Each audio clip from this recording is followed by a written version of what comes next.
ఎప్పుడు లేనిది కొత్తగా రూమ్ లో నుంచి ఇంట్రో ఇస్తున్నా ఏంది అనుకుంటున్నారా? రైట్ నో నేను వచ్చేసి కొత్తగూడెంలో అయితే ఉన్నాను. లాస్ట్ వీడియో మీరు గనక చూస్తుంటే మనం సికింద్రాబాద్ నుంచి భద్రాచలం రోడ్డు రైల్వే స్టేషన్ వరకు ఒక ఎక్స్ప్రెస్ ట్రైన్ అయితే ట్రావెల్ చేసాము. అది రాత్రి 11:30 దింపాల్సిన ట్రైన్ తెల్లారి 2:15 అయితే దింపింది అనమాట. సో దాని వల్ల నేను భద్రాచలం రోడ్డు రైల్వే స్టేషన్ బయట రూమ్ తీసుకొని అయితే ఉన్నా. ఇదే ఆ రూమ్ అయితే నాకు నాన్ ఏసీ రూమ్ 1000 రూపీస్ పడింది. బేసిక్ గా ఈ భద్రాచలం రోడ్ రైల్వే స్టేషన్ ఎక్కడ ఉంటుంది అంటే కొత్తగూడెంలో ఉంటుంది. ఈ ఊరి పేరు కొత్తగూడెం, ఇందులో భద్రాచలం రోడ్ రైల్వే స్టేషన్ అయితే ఉంటుంది.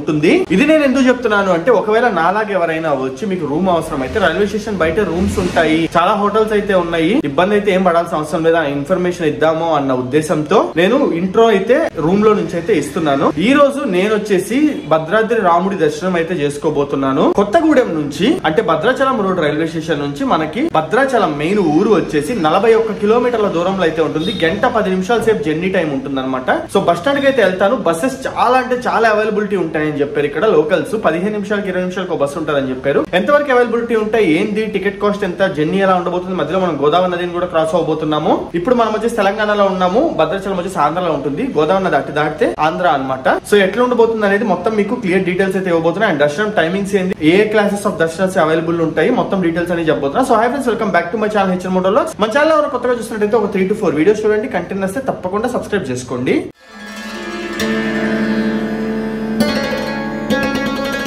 సో బేసిక్ గా అక్కడ రైల్వే స్టేషన్ ఉంటుంది.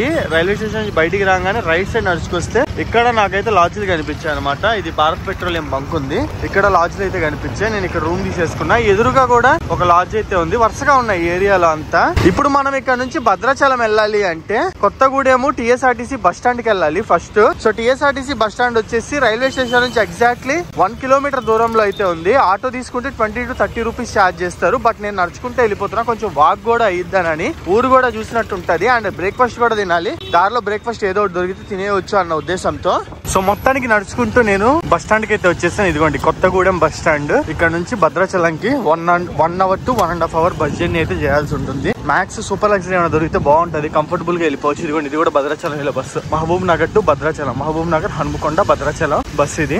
అండ్ ఇదిగోండి ఇది వచ్చేసి Kothagudem to Bhadrachalam local bus, normal Pallevelugu అనమాట. సో ఇక్కడ బస్ స్టాండ్ లో చూడండి ఫుల్ అంటే ఫుల్ జనాలు ఉన్నారు. నెక్స్ట్ 2 బస్సెస్ కూడా దొరకడం కష్టమే మనకి, అట్టుంది పరిస్థితి. మొత్తము 11 ప్లాట్ఫామ్స్ ఉన్నాయి ఇక్కడ. 11 నెంబరు అండ్ 10వ నెంబర్ వచ్చేసి భద్రాచలం వెళ్ళాయి. భద్రాచలం, వెంకటాపురము అండ్ పల్లె వెలుగుల బస్సులు కూడా ఈడే ఆగుతాయి అనమాట.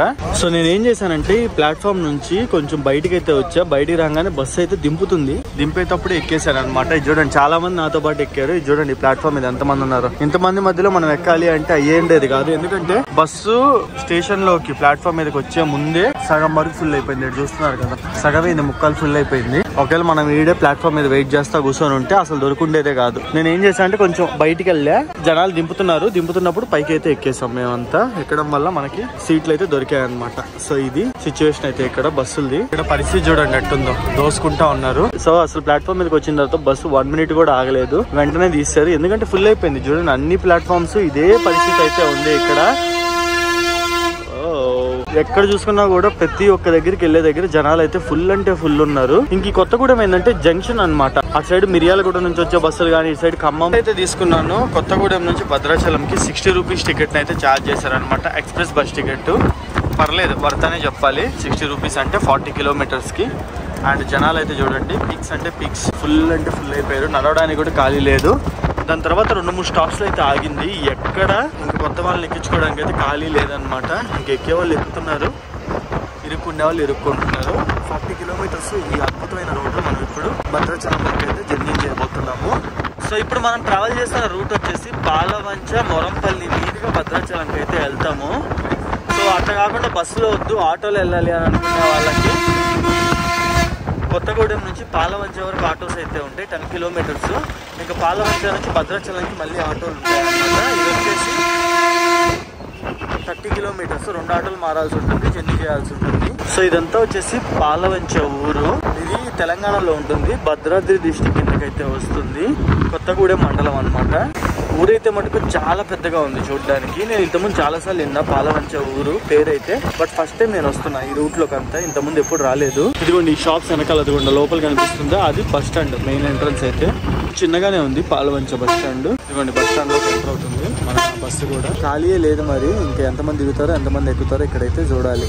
రిజర్వేషన్ చేసుకుంటే బాగుండేది. నేను ముందే 40 కిలోమీటర్లకి ఏం రిజర్వేషన్ చేసుకుంటాంలే అని చెప్పి డైరెక్ట్గా ఎక్కేద్దామని చెప్పి బస్ స్టాండ్కి వచ్చాను. ఇట్లా అయింది సిచ్యువేషన్. ఆఖరికి లక్కీలీ సీట్ దొరికింది కాబట్టి ఓకే, దొరకపోయింటే మటుకు బిస్కెట్. ఇదిగోండి పక్కనే ఇంకో బస్ అయితే వచ్చింది. ఇది కూడా భద్రాచలంకి వెళ్ళేదే. మన దాంట్లో లోడ్ ఎక్కువైపోతుందని వచ్చినట్టుంది చెప్పాలంటే. ఇక్కడైతే చాలా మంది దిగుతున్నారు అండ్ దాంతోపాటు అంతే మంది ఎక్కే వాళ్ళు కూడా అయితే ఉన్నారు. ఇక్కడ చూడండి ఎంతమంది రెడీగా ఉన్నారు ఎక్కడానికి. చాలా క్రౌడ్ ఉండేది ఇప్పటి వరకు. ఈ బస్ వచ్చేసరికి సగం క్రౌడ్ అటు షిఫ్ట్ అయిపోయారు. మంచి విషయం. ఒకవేళ మీరు కనుక ఆటోలో రావాలి అనుకుంటే ఈ పాలవంచ వరకు ఒక ఆటోలో వస్తారు. ఇక్కడ నుంచి భద్రాచలంకి ఇంకో ఆటో మారాల్సి ఉంటుంది.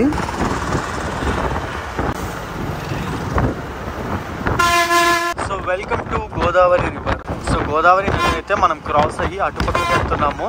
సో ఈ గోదావరి నది సగం వచ్చేసి తెలంగాణలో ఉంటుంది, సగం వచ్చేసి ఆంధ్రాలో ఉంటుంది. సో ప్రెసెంట్ వాటర్ అయితే చాలా చాలా చాలా తక్కువ ఉన్నాయి. రాజమండ్రి దగ్గర చూసే గోదావరి నదికి ఇక్కడ చూసే గోదావరి నదికి చాలా అంటే చాలా డిఫరెన్స్ అయితే ఉందన్నమాట. ఇన్ఫ్యాక్ట్ మధ్యలో చిన్న చిన్న స్టోన్స్ ఉంటే అవి కూడా కనిపిస్తున్నాయి చూడండి. అంత లోతు తక్కువ అయితే ఉన్నాయి నీళ్లు. అండ్ మనకి భద్రాచలము ఊరు వచ్చేసి భద్రాచలం టెంపుల్ వచ్చేసి గోదావరి నది ఒడ్డున అయితే ఉంటుంది. అయిపోయింది ఇంకెక్కడితో వెల్కమ్ టు ఆంధ్రప్రదేశ్. తెలంగాణ దాటేసి ఆంధ్రాలోకి వచ్చాం మనమైతే.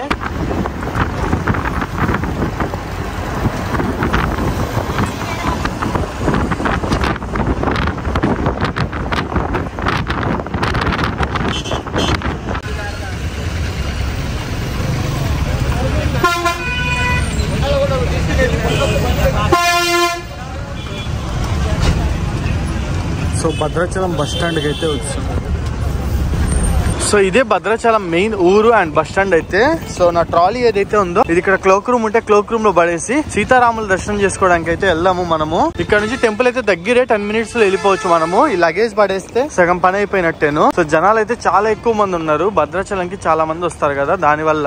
సో ఇది Bhadrachalam bus stand inside view అయితే. సో ఇక్కడ క్లోక్ రూమ్ అనేది ఉంది కదా, ఇక్కడ మన బ్యాగ్ అయితే డిపాజిట్ చేసేసాను. ఒక బ్యాగ్ కి 30 రూపీస్ అయితే తీసుకున్నారు. 24 hours వరకు వ్యాలిడిటీ ఉంటుంది. సో మనం మళ్ళీ తిరిగి ఈవినింగ్ అయితే వస్తాం కాబట్టి బ్యాగ్ అయితే అక్కడ దింపేసాం. ఈవినింగ్ వరకు హ్యాపీగా భద్రాచలం ఎక్స్ప్లోర్ చేసుకొని వద్దాము. టెంపుల్ కి వెళ్లే కంటే ముందు మనమైతే గోదావరి నది ఒడ్డుకి వెళ్దాము. లెక్క ప్రకారం ఇది ఇక్కడ గోదావరి నది ఒడ్డుకు వచ్చి స్నానాలు పూర్తి చేసుకొని ఆ తర్వాత టెంపుల్ కి దర్శనంకి అయితే వెళ్ళాలన్నమాట. సో నేనైతే ఆల్రెడీ ఈ రోజు మార్నింగ్ హోటల్లో స్నానాలు అయితే పూర్తి చేసేసాను. సో ఇక్కడ జస్ట్ మనం కాళ్ళు తడుపుకొని నెత్తి మీద నీళ్లు చల్లుకొని గుడికి అయితే వెళ్దాము దర్శనంకి.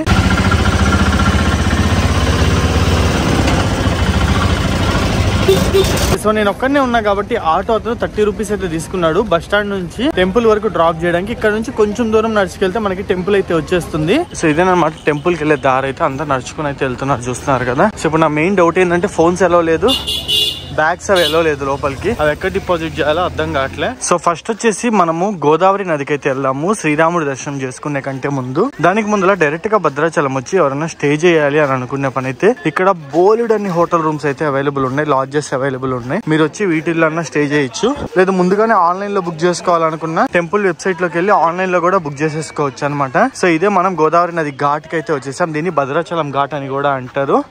సో ఇక్కడికి మనకి వెహికల్స్ అయితే వస్తాయి. ఇక్కడ వరకు నేను ఆటోలో వచ్చా కాబట్టి నన్ను వేరే సైడ్ అయితే దింపాడు అనమాట ఆటో అన్న. అందుకని కొంచెం నడుచుకు రావాల్సి వచ్చింది.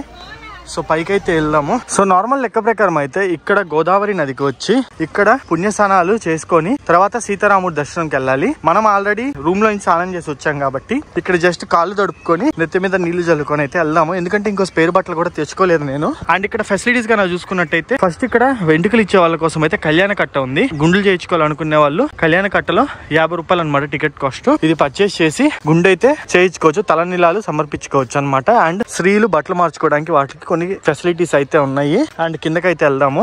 సో ఇక్కడ మనకి బోట్ షికార్ కూడా ఉంటుంది అనమాట. కొంతసేపు గోదావరి నదిలో అటు ఇటు అయితే తిప్పుతారు. ఈ బోట్స్ అన్ని చిన్న చిన్న కనిపిస్తున్నాయి కదా, వాళ్ళ దగ్గర టికెట్ అయితే పర్చేస్ చేసి బోట్ షికార్కి కూడా వెళ్ళొచ్చు గోదావరి నదిలో అయితే. ఇందాక అటు సైడ్ బ్రిడ్జ్ మీద నుంచి అయితే చూసినప్పుడు నీళ్ళు అయితే పెద్ద ఏం కనిపించలేదు, బట్ ఇక్కడ చూసుకుంటే మంచిగానే కనిపిస్తున్నాయి నీళ్ళు అయితే. సో మనం కూడా కాళ్ళు తడుపుకొని గుడిలో దేవుడి దర్శనంకి అయితే వెళ్ళిపోదాము. సో కాళ్ళు అయితే తడుపుకున్నాం, కొన్ని నీళ్లు నెత్తి మీద అయితే జల్లుకున్నాం. హే డాగి, ఏం పని నీకు ఇక్కడ? సో ఇక్కడ ఉడుకైతే భయంకరంగా ఉంది, చెమట చూస్తున్నారు ఎంత లావుని గారుతుందో. సో బోటింగ్ యొక్క ప్రైజెస్ అయితే కనుక్కున్నాను. ఒకవేళ బోటింగ్ చేయాలి అంటే స్నానాలు చేయాలనుకునే వాళ్ళని కూడా బోట్ లో తీసుకెళ్తారు వేరే లొకేషన్కి, అక్కడ స్నానాలు చేయొచ్చు. ఇక్కడే కాకుండా బోట్లో వెళ్ళి స్నానాలు చేయించి తీసుకొని వస్తారు. దానికి వచ్చేసి 100 రూపీస్ అనమాట. ఒట్టి రైడ్కి వెళ్ళాలన్నా దాదాపు 100 రూపీసే. వన్స్ మీరు బోట్ ఎక్కారు అంటే గంట సేపు ఎగిరిపోద్ది, గుర్తుపెట్టుకోండి. సో మనమైతే దర్శనంకి వెళ్ళాలి కాబట్టి ఇక్కడ నుంచి దర్శనంకి అయితే బయలుదేరేస్తున్నాము. సో ఇక్కడ నార్మల్ ఈ చిన్న చిన్న షాప్స్ అయితే ఉన్నాయి కదా, వీటిలో నా చెప్పులు అయితే వదిలేశాను. ఫోన్స్ అయితే మటుకు లోపల పెట్టుకోవాలంట, లోపల పక్క ఉంటాయని చెప్పారు. మొబైల్ డిపాజిట్ కౌంటర్లు అయితే దానికనే వెళ్తున్నా. ప్రసాదం కౌంటర్ వెనకాల పక్క ఉంది, ఇప్పుడే దాన్ని క్రాస్ అయ్యా. వాసన అయితే గుమ్మగుమ్మలాడిపోతుంది ప్రసాదంది. దర్శనం అయిపోయాక ప్రసాదం అయితే తిన్నాం మనము. టెంపుల్ టైమింగ్స్ అన్ని ఎక్స్ప్లెయిన్ చేస్తాం మీకు. ఇదిగోండి, ఇది వచ్చేసి ఫ్రీ దర్శనం లైన్. ఇక్కడ వెళ్తున్నారు కదా, అదే ఇక్కడ నుంచి వెళ్తే స్పెషల్ ఎంట్రీ దర్శనం అనమాట. డైరెక్ట్ గా వెళ్ళిపోవచ్చు. 100 రూపాయలు ఉంటుంది టికెట్. అండ్ టెంపుల్ యొక్క టైమింగ్స్ వచ్చేసి మార్నింగ్ 5:30 నుంచి ఆఫ్టర్నూన్ 1 వరకు ఓపెన్ ఉంటుంది. అగైన్ 3 నుంచి నైట్ 9 వరకు ఓపెన్ లోనే ఉంటుంది. మధ్యాహ్నం 1 to 3 o'clock మటుకు బ్రేక్ అనమాట. సో ఇది టెంపుల్ యొక్క మెయిన్ ఎంట్రన్స్ అయితే. ఇక్కడ నుంచి మనము లోపలికి అయితే వెళ్తాము. సో ఫ్రీ దర్శనం లైన్ చూడొచ్చు. ఇక్కడ నుంచి ఇలా ఇలా ఇలా వెళ్ళి లోపలికి అయితే వెళ్తాం అనమాట. సో మొబైల్ అయితే ఇక్కడ డిపాజిట్ చేసేయాలి. డిపాజిట్ చేసేసిన తర్వాత దర్శనంకి అయితే కలుసుకుందాం. సో గైస్, ఫైనల్లీ దర్శనం అయితే కంప్లీట్ అయిపోయింది. చాలా బాగా జరిగింది అనమాట. నేను వచ్చేసి 100 రూపీస్ స్పెషల్ ఎంట్రీ దర్శనం అయితే తీసుకున్నాను. నాకు దర్శనం 10 minutes లోనే అయిపోయింది. ఫ్రీ దర్శనం వెళ్తే ఖచ్చితంగా 1 to 1.5 hours టైం పట్టుద్ది. అదే స్పెషల్ దర్శనంకి వెళ్తే 10 to 15 minutes లోనే దర్శనం అయితే కంప్లీట్ అయిపోయింది. చాలా బాగుంది అనమాట గుడి అయితే. లోపల పక్క చాలా బాగా దర్శనం అయితే చేసుకున్నా నేను. ఇదిగోండి, ఇది వచ్చేసి టెంపుల్ మెయిన్ ఎంట్రన్స్. ఇటు నుంచి ఇందాక నేను దర్శనంకి లోపలికి వెళ్ళింది. దీని ఆపోజిట్ లో ఇక్కడికి వస్తే మనకి ఇక్కడ స్పెషల్ ఎంట్రీ దర్శనంకి టికెట్స్ అయితే ఇస్తారు. ఇదిగోండి, స్పెషల్ దర్శనం 100 రూపీస్ అని అయితే ఉంది, చూస్తున్నారు. 100 రూపీస్ కట్టి